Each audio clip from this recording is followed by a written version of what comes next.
السلام عليكم ورحمة الله وبركاته. حبايبي في كل مكان عاملين ايه؟ اللهم صل وسلم وبارك على سيدنا محمد وعلى اله وعلى اصحابه اجمعين. ازيكم عاملين ايه؟ وحشتوني كتير. كل سنة وانتم طيبين ورمضان كريم علينا وعليكم يا رب.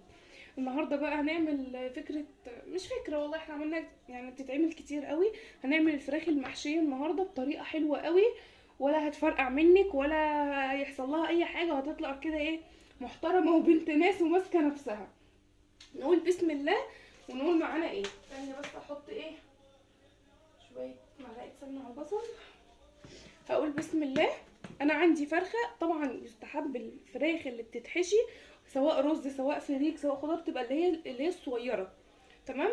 بس انا عندي النهارده الفرخه كبيره حوالي 2 كيلو تقريبا، فبرضه مش مهم، هتتحشي وهتبقى زي الفل.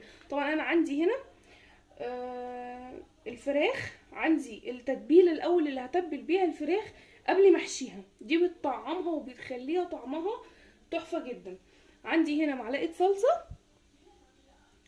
صلصه، عندي بصلايه مبشوره، عندي البهارات بتاعتي بهاراتها قليله جدا عشان طعم الفرخه يظهر معايا اكتر، ملح وفلفل اسود ده الاساسي. وعندي بقى اللي هينكهها ويخليها طعمها حلو قوي معلقه قرفه صغيره، ومعلقه بهارات فراخ، على معلقه خل اهو، ومعلقه زيت. تمام. مقادير سهله جدا وبسيطه جدا. طبعا الحشوه اللي هنحشيها، طبعا انا هحشي رز، حابه تعملي فريك تمام وزي الفل. قبل بس ما نروح للمقادير بتاعه الحشوه نعمل الفرخه. طبعا انا عندي هنا الفرخه غسلاها ونقعاها وزي الفل، وفاصله كده باينه، فاصله الجلد من اللحم عشان ننضف الزملقه والحاجات اللي هي مش مستحبه فيها. عندي هنا هقول بسم الله، هحط معلقه الصلصه،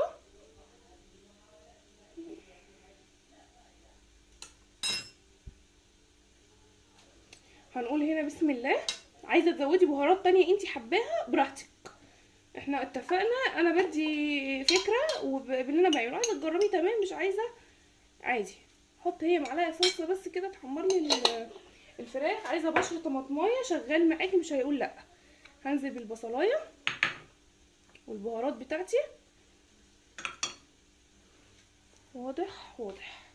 احط بقى معلقه الخل وممكن عصره ليمونه كمان، بس انا اصلا عشان خاطر كنت نقعها في خل وملح والمحلول اللي هو المحلول بتاع الفراخ دوت، فهي اصلا جلدها يعتبر استوت من المحلول ده. المحلول ده يا جماعه جميل جدا، يعني انصحكم تجربوه.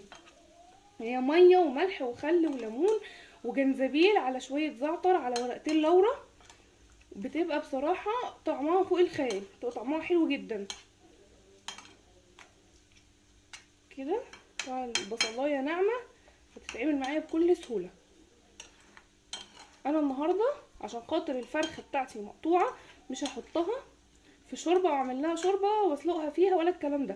انا هدخلها النهارده في الكيس الحراري، طبعا بقى موجود دلوقتي ومتوفر وسعره مش غالي، وهو بديل حله الضغط، بيسوي حلو قوي في وقت قليل قوي وما يبهدلش الاكل، وفي نفس الوقت بيحمر لك الحاجه.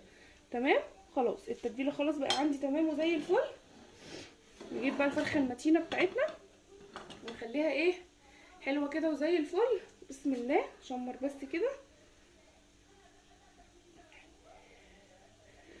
نقول بسم الله الرحمن الرحيم. نحشي بقى كده تحت الجلد. بصوا هو الايد مش هتنفع، فانا هعمل ايه بقى، المعلقه مش هتنفع، هعمل بايدي اهو كده عشان يبقى باين معايا كده. بصي اكنك بتعملي لها ايه، مساج. طبعا غسيل الفراخ طبعا لازم تكون مغسوله حلوه قوي عشان هيدخلها رز، عشان ما يبقاش فيها ريحه ايه. جبتها كده بصوا بيضه وزي الفل.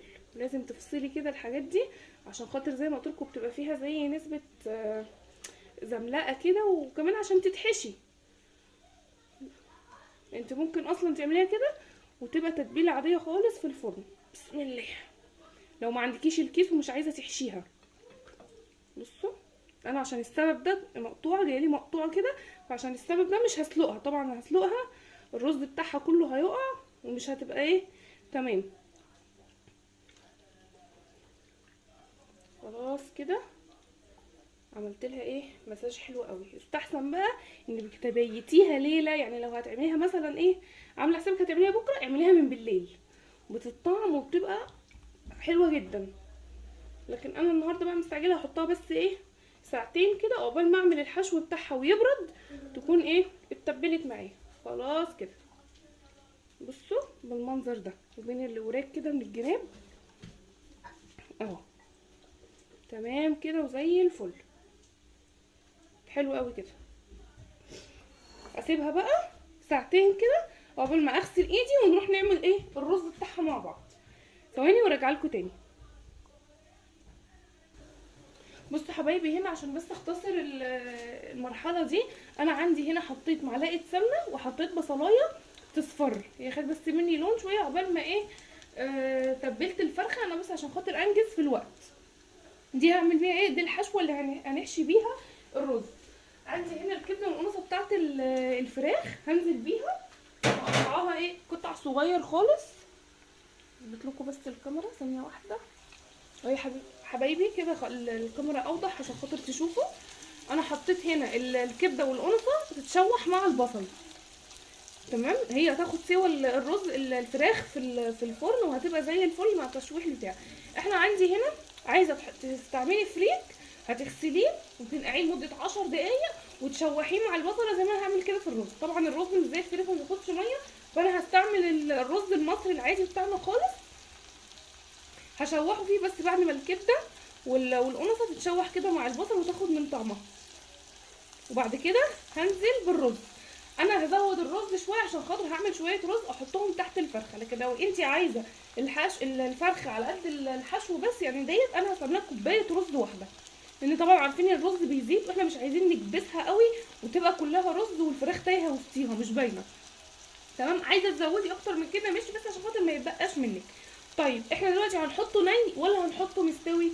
لا احنا هنحطه نص سوا، يعني لا مستوي قوي عشان خاطر ما يعجنش معانا ولا ني خالص عشان خاطر ما يبقاش بيقولوا عليها ايه محصول شويه كده عامل زي حبات الزلط مش حلو. تمام، فانا هسويه يعني انا هديله المقدار بتاعه بتاع الميه واخلي النار عاليه زي ما هو هيتشرب الميه بسرعه، وانا معليه النار او مخليه النار وسط مش واطيه قوي تمام عشان يتشرب نص الميه. هاخد كميه الرز اللي انا هحتاجها للفرخه والباقي هكمل سواه، هزود له شويه شوربه وهكمل سواه بالطريقه العاديه جدا. خليكوا بس معايا وانتوا هتشوفوا الخطوات ديت ايه واحده واحده. خلاص كده كبده والقرصه خدت لون، هنزل بالتوابل بتاعتي. هقول بسم الله، احط ملح، طبعا الملح على قد كميه الرز تمام. وانا كمان هستعمل شوربه فراخ، انا عندي فراخ مسلوقه فهستعملها. احط برضو معلقه قرفه كبيره كده، لو مش حباها ما تحطيش بس بتدي تست حلوه قوي مع الفراخ دي. وهحط كمان فلفل اسود بس كده، ممكن ورقتين لورا بس انا اصلا عشان بقول لكم هسقي بشوربه فعندي الشوربه متحبشه زي ما بيقولوا، يعني حبهان وورق لورا وجوز الطيب والكلام ده كله. بسم الله، بصوا اللون بتاعها بقى عامل ازاي، واضح عندكم؟ بصوا تمام قوي كده. هشوحها بس دقيقتين كمان قبل ما اجيب الرز واغسله وارجع لكم عشان بس ايه ما اطولش عليكم. ثواني وارجع لكم. بصوا حبايبي جهزت تاني اهو خلاص. الكبده والقرصه نزلت الميه بتاعتها مع البصل وشربتها خلاص، مبقاش فيه غير الادام او السمنه اللي انا حطاها تمام. انا بحط سمنه وزيت عشان خاطر الرز يبقى مفلفل وحلو قوي. هنزل بقى بالرز بسم الله بس عشان ما يقعش كده حاجه، بس كده هشوح الرز زي ما قلت لكم. انا عامله كميه كتير عشان خاطر هقدمها مع الرز بتاعها ده. عايزه تزودي كبد وقوانص تاني يبقى رز بالكبده والقوانص والبصل بالخلطه كده هيبقى برضو تحفه قوي. هشوح انا بس فيه 5 دقايق بس كده يتغلف بالسمنه والزيت حلو عشان خاطر يبقى مفلفل كده معايا وحلو زي الفل، وهرجع تاني استنوني. بصوا حبايبي خلاص عندي الرز الرز عندي اتشوح. انا بس حطيت ورقتين لورا عشان خاطر انكه كمان الطعم زياده. وممكن كمان نحط نجيب استنى نجيب عود قرفه ثانيه واحده، انا نسيته. معلش يا حبايبي، كنت بجيب عود قرفه. لو مش حابه القرفه فيها استغني عنها. بس زي ما قلت لكم والله انا ما كنتش بجرب بعملها بالقرفه، بس من ساعه ما عملتها بالقرفه بصراحه الطعم بتاعها تحفه. بيبقى الرز اصلا طعمه خطير ومتطعم كده، بيبقى طعمه حلو قوي، مش مجرد رز بشويه ملح وفلفل وحشي بيه وخلاص، لا بيدي فعلا نكهه روعه جدا. خلاص كده انا عندي هنا الرز خلاص كده زي الفل. هنزل بقى عليه بالشوربه. قلت لكم عندي شوربه فراخ، ممكن تنزلي بميه عادي وتحطي مكعب مرق. بسم الله.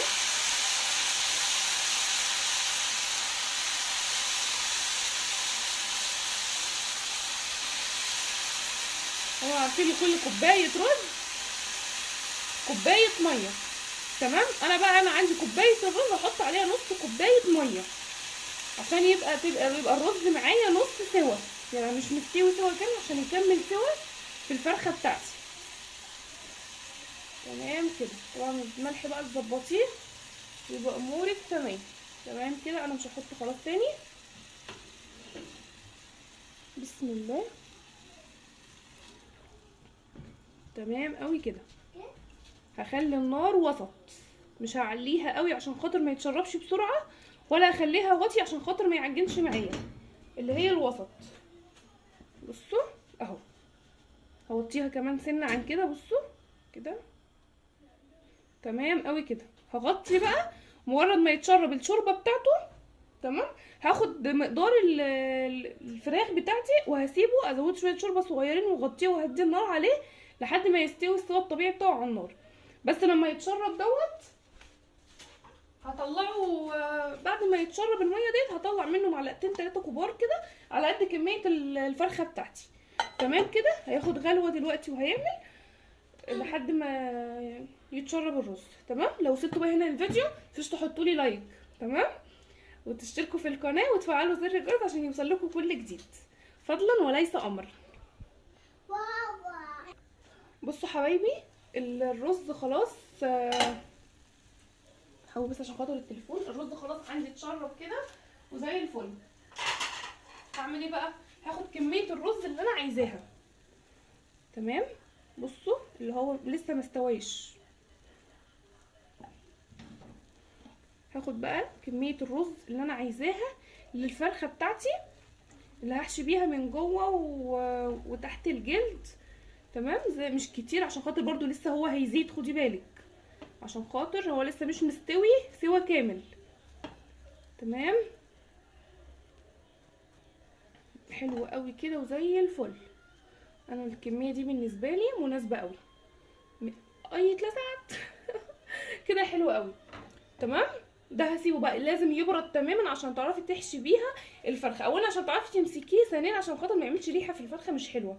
يبقى هي ساقعه مثلا من التلاجة وهو سخن تبقى تعمل قفله زي ما بيقولوا. فده هسيبه يبرد تماما. تمام. وده خلاص بقى هخليه هزود له شوربه واخليه يكمل السوا بتاعه الطبيعي خالص. بس انا مش هزود له دلوقتي عشان مش عايزه الرز دلوقتي، فهسيبه دلوقتي نصايه كده وازود له ويستوي السوا العادي بتاعه خالص. تمام. لحد كده امورنا ماشيه زي الفل. الرز هيبرد الحمد لله رب العالمين.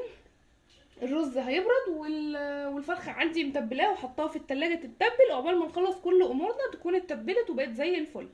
تمام كده. استنوني بقى لحد ما الرز يبرد. بصوا حبايبي انا عندي خلاص الرز بتاعي بتاع الحشو برد خالص اهو. تمام. وعندي الفرخه كمان طلعتها. بصوا خلاص اتبلت حوالي 3 ساعات كده زي الفل. اجيب بس حاجه كده احشي فيها. بسم الله الرحمن الرحيم. هقول بسم الله. اشيل كده الفرخه كده بتتبيلتها كده الحلوه دي، هنحطها مش هنرميها اكيد يعني. بسم الله. اشيل ده كده. حطيت في طبق اوسع عشان اعرف اتحكم فيها ما تضايقنيش. اجيب معلقه. بسم الله. هي سهله جدا وبسيطه ومش هتاخد منك وقت. بصوا اتبلت ونزلت العصاره بتاعتها وزي الفل. هنزل بقى بالرز بتاعي.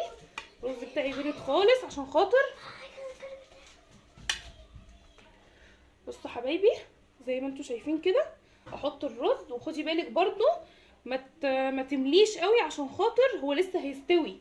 هو مستوي نص سوا بس كده. خلاص انا شايفه كده تمام قوي. احط كمان بقى هنا كده تحت الجلد واوزعه بايدي عشان خاطر واضح بس في الكاميرا. تمام تمام. ريحه القرفه فيه مخليه الرز طعمه حلو جدا كده. ابطط كده بايدي عشان خاطر الرز يتساوي، ما يبقاش واقف كده ويبقى كلها رز. لا، انا عايزه الرز يبقى تحت الجلد كله متسوي بيه كله. بسم الله كده.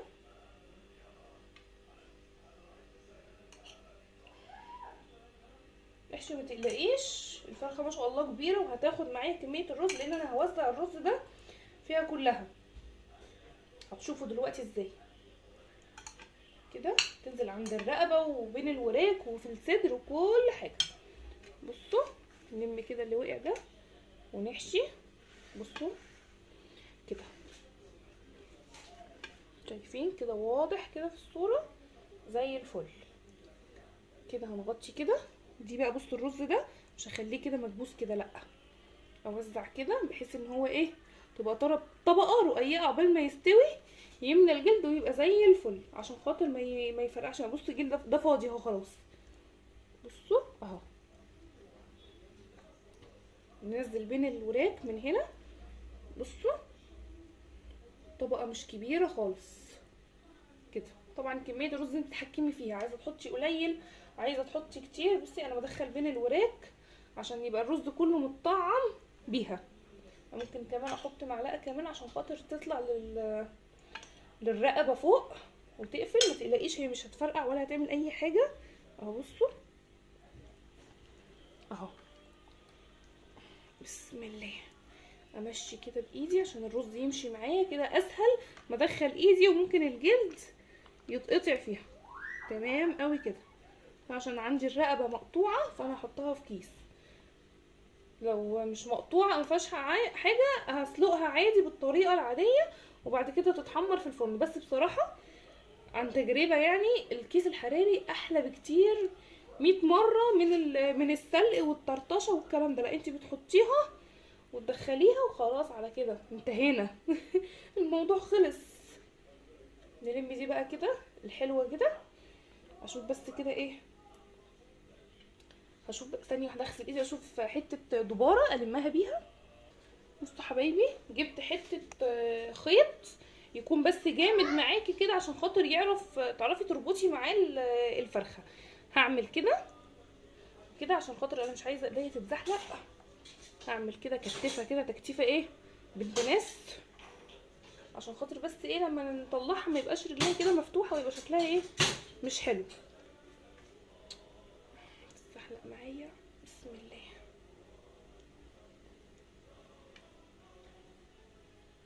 طب ما انا هقفلك على فكره، يعني ايه كل مره تعمل معايا نفس الحوار دوت اللي انتوا شايفينه ده وبرده بتتقفل يعني. تمام زي الفل. هي بس ايه اول مره كده وخلاص على كده تعرفي تتحكمي فيها بعد كده. انتوا مش اهو كده. امسك كده الخيط تكون بس ايه ببره ناشفه كده عشان خاطر ما تفكش منك كده. حط بس ايه رجل على رجل كده عشان خاطر تبقى ايه متكتفه حلو. حاجه حلوه قوي وتشرف قوي في العزومات يعني. بصراحه بتبقى جميله قوي بالذات لما بتكون اللي هي الشمورة البلدي الصغير دي. لما كل واحد ياخد واحده كده بتبقى بصراحه تحفه قوي. بتبقى اكبر من الحماميه كده شويه بتبقى جميله كده. بس مش عايزه افصل عشان خاطر تشوفوا كل حاجه فيها. طبعا مش هنسيب الخيط ده كده يعني اكيد. نقطع كده تمام كده وزي الفل. ممكن بقى بخله سنان تمام. نقفل بقى ايه بطنها كده من تحت، نجيب كده اول الطرف كده، نقول بسم الله كده، سله واحده بس كده، نعمل كده كده بس كده عشان يبقوا كل اشيائها جواها. انا دلوقتي مولعه الفرن، بسم الله. يا ليه ناشفه كده قوي، بسم الله الرحمن الرحيم. طلع حته بوز كده بالسكينه عشان تطلعها، الجلده بتاعتها تخينه عشان كبيره. تمام كده، قفلناها وزي الفل. بصوا حبايبي خلاص كده انا عملتها وقفلتها خالص زي ما انتم شايفين. بصوا المنظر، التقفيله والتكتيفه بتاعتها. عشان اعمل الاكل وهاخدك تاني. عندي بقى هنا الكيس الحراري اللي هسوي فيه، ما يكونش لا كبير قوي ولا صغير قوي، هذا المقاس الوسط، هينفعك في اكتر من حاجه يعني مش في الفراخ بس. هفتح كده اقول بسم الله. الصينيه شويه عشان خاطر ما يتفتحش. وامسك بقى الفرخه الخطيره بتاعتنا ديت بعد ما نزلنا الرز. دي التتبيله بصوا ما شاء الله زي الفل كده عشان تشوفوا. تمام كده كده اهو.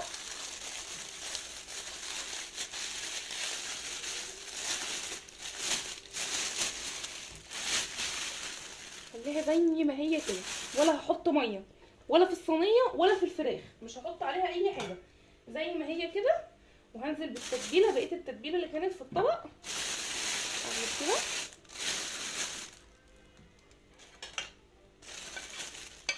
كده.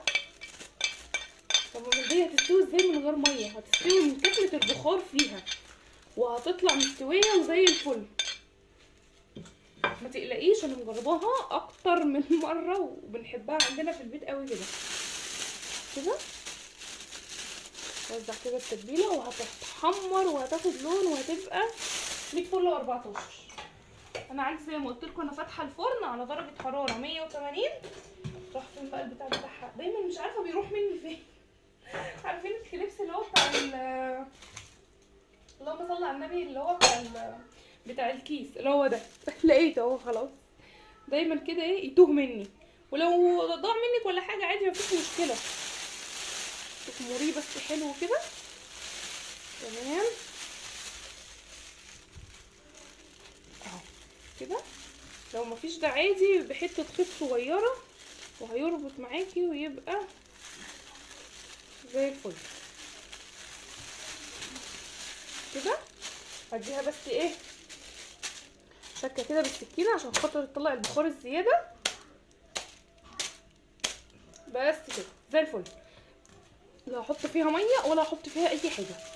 هدخلها كده الفرن على درجه حراره 180. هتاخد بالظبط ساعه عقبال هتلاقي الوش بتاعها اتحمر من الكيس، ولا تفتحي شوايه ولا هتفتحي حاجه، هتبقى كده زي الفل. اوزع كده التتبيله عشان كلها ايه الجلد بتاعها يتحمر بالتتبيله بتاعتها اصلا اللي اتبقت منها. تمام. هدخلها بقى الفرن وبعد ما تستوي نرجع نشوف شكلها في النهايه عامل ازاي. تمام. بصوا يا حبايبي انا كده خلاص الفراخ طلعت من الفرن وطلعتها من الكيس وحطيتها مع الرز. كملت سوا الرز زي ما قلت لكم. بصوا مفلفل خالص، حطيت له مقدار الرز اللي قلت لكم عليه. والفراخ يعني حرفيا دايبه. بصوا عامله ازاي، يعني خلاص الجلد فصل منها. انا بس اضطريت ان انا اطلعها على طول عشان خاطر اللهم صل على النبي. بصوا عشان خاطر الكيس وهو سخن يتفك على طول. بصوا نزلت كمان العصاره بتاعتها دي، نزلتها في قلب الفرخه، ولا فتحت ولا لزقت ولا اي حاجه. سخنه